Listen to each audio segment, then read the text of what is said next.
All right, hey everybody, we're gonna make our smoothie today. Mine is gonna be a little bit different than the the little cheat sheet that you have, just because I've been doing this for a while, so I'm changing it up. I don't wanna do the same thing for too long. And plus I wanna see if I can make it even more powerful. So I'm adding a beet instead of one of the carrots. So you'll probably remember that the beets are something that we are adding to our diet because that's really good for our liver. So here's my little blender here, and I'm going to put in coconut cream up to the 1 cup mark there, and that is a really healthy fat, which is going to help all of our cells to rebuild, our brains to think better and function better. And even more fat, we've got the entire avocado. Just pinch it, squeeze it right in there. And then here's a little trick for getting the seed out. Turn it, and it pops right out. And then just squeeze, can you see what I'm doing? Squeeze the top of the avocado and let it come out the bottom, all right? So we got that in there. Don't mind my avocado fingers. And I'm gonna go ahead and chop these just a little bit because I like it to make sure that they get all chopped up evenly. So we got our carrots in there. So we got our both of our healthy fats. We got our carrot, cucumber. I'm gonna do the same thing and just roughly cut it. And I'm gonna do the same thing with the beet. The beet, I am actually going to leave or add in the stalk of it. Usually, when you buy beets, they have the greens on it like that, and I don't know why, for some reason, these ones were cut off, unfortunately.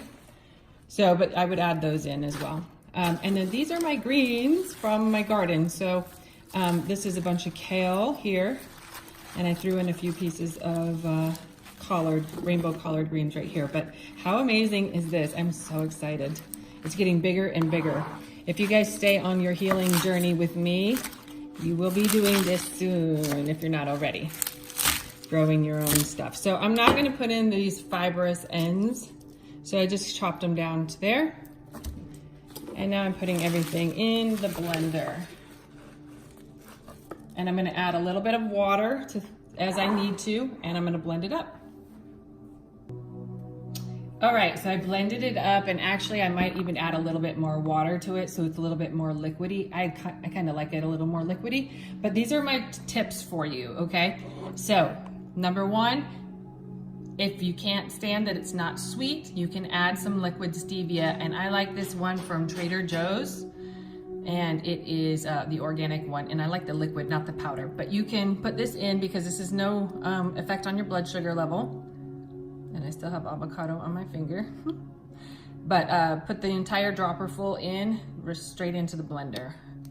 Okay, so I just did that, you couldn't see it, but so I just put a whole dropper full into the blender, and then I'm also going to put some ice in it now and make it nice and cold so it's a little bit more, you know, smoothie-like, I suppose. So I'm gonna blend that up now.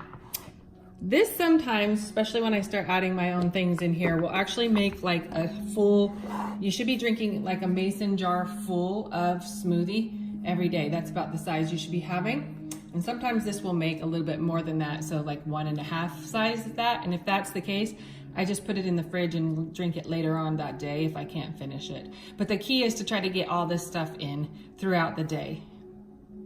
All right, so I'm gonna blend that up, and then one last tip, guys, don't forget when you're done, put some hot water in there to about there, and then put just a drop of dish soap in there and blend it up, let it go through a full cycle, and that'll wash out your blender for you.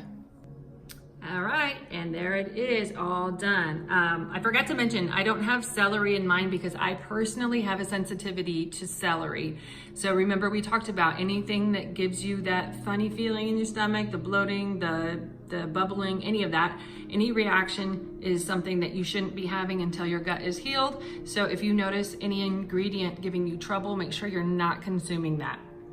And I do not put my protein, the Rootcology powder, in my smoothie just because I just don't like the way it tastes in my smoothies. So I actually drink that in a shaker bottle separately throughout the day. So that's an option if you don't care for the flavor and you don't want your entire smoothie, because that's a lot to drink of that flavor, just for me. I don't know why. But so that's an option for you. If you don't want to put the powder in the smoothie, you can put it separately in a shaker bottle and just drink that